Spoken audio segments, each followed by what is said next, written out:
اللهم بلغنا يوم عرفات صائمين قائمين، واجعلنا العام القادم يا الله من حجاج بيتك الحرام، واغفر لنا ذنوبنا وأسعد قلوبنا، واكتبنا من أهل الجنة يا الله.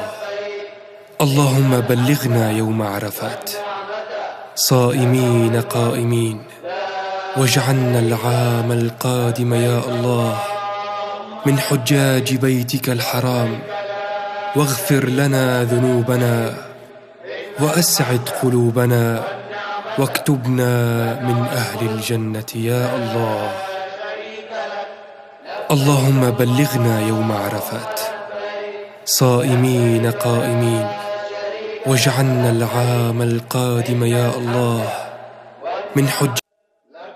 اللهم بلغنا يوم عرفات صائمين قائمين، واجعلنا العام القادم يا الله من حجاج بيتك الحرام، واغفر لنا ذنوبنا وأسعد قلوبنا،